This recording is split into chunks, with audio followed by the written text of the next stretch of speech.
राष्ट्रवादीच्या विलीनीकरणानंतर पक्षाचं सर्व नेतृत्व दादांकडे देणार होतो. राष्ट्रवादीच्या साप्ताहिकातून शशिकांत शिंदेंचा मोठा दावा. तर पक्ष मजबूत करणं हीच दादांना खरी श्रद्धांजली ठरेल, असंही वक्तव्य. सुनील तटकरेंनी शशिकांत शिंदेंच्या लेखाची प्रत मागवली. संध्याकाळी 4 वाजता तटकरे लेखाबाबत भूमिका जाहीर करणार. विलीनीकरणाच्या चर्चेत आम्ही नव्हतो, फक्त अजितदादा चर्चा करत होते. मात्र परिस्थिती बदलली. आता भाजपला विश्वासात घेऊन निर्णय घ्यावा लागेल. मंत्री हसन मुश्रीफ यांची प्रतिक्रिया.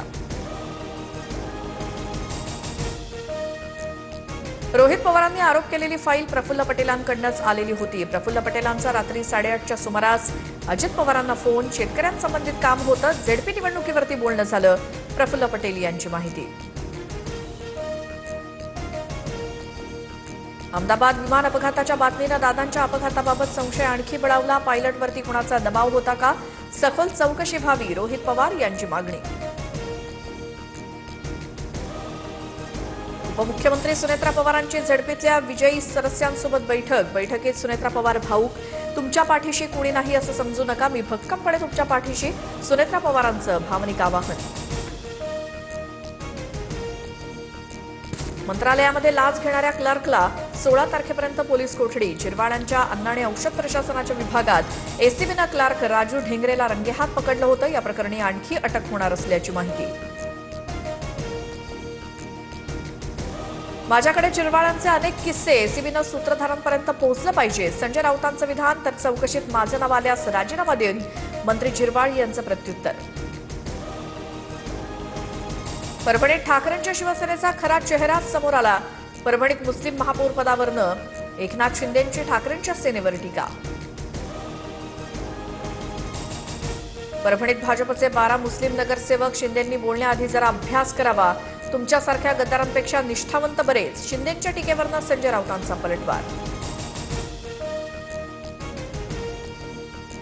चंद्रपूरच्या घटनेचं पक्षातून कुणीही समर्थन केलेलं नाही. शेण खाणाऱ्यांवरती कारवाई करणार, राऊतांचा इशारा. तर पैसे घेतल्याचे आरोप करणाऱ्यांना भाजपनं पैसे मोजायला ठेवलं होतं का? राऊतांची संदीप देशपांडेंवरती टीका.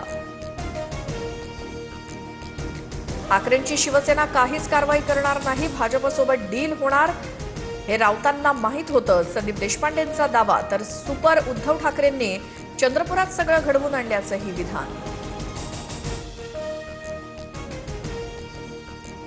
शरद पवारांना आज रुग्णालयातून डिस्चार्ज मिळण्याची शक्यता. पवारांच्या प्रकृतीत सुधारणा झाल्याची माहिती.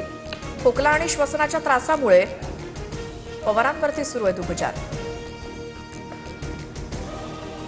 बांगलादेशच्या निवडणुकीत बीएनपी पक्षाला प्रचंड बहुमत. 299 जागांपैकी बीएनपीचा 213 जागांवरती विजय. तारिक रहमान पंतप्रधान होणार असल्याचं निश्चित. सराफ बाजारात सोन्या चांदीच्या दरात मोठी घसरण. सोन्याचे दर 2400 रुपयांनी तर चांदी 15,000 घसरली. जीएसटीसह सोनं 1,58,000.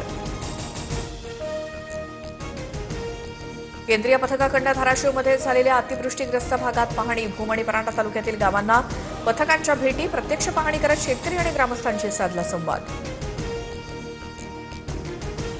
मुंबई आणि ठाणेकरांसाठी पुढचे 3 दिवस तापदायक ठरणार. उष्ण वाऱ्यांच्या प्रभावामुळे पारा 37 अंशांपर्यंत वाढण्याचा अंदाज. केंद्र सरकारकडून महाराष्ट्रासाठी 76,502 कोटींचे रस्ते प्रकल्प. राज्यात 2,612 किलोमीटर लांबीचे 116 प्रकल्प बांधकामाधीन. फ्रान्सकडून 114 राफेल लढाऊ विमानं खरेदी करण्याचा निर्णय. 3.60 लाख कोटींची विविध प्रकारची संरक्षण सामग्री घेणार. संरक्षण मंत्री राजनाथ सिंह यांच्या बैठकीत निर्णय. अभिनेता रणवीर सिंह धमकी प्रकरणात हॅरी बॉक्सरवरती संशय. हॅरी बॉक्सर लॉरेन्स बिश्नोई टोळीचा प्रमुख. व्हॉइस नोटमधील आवाज हॅरी बॉक्सरच्या आवाजाशी जुळत असल्याचं समोर.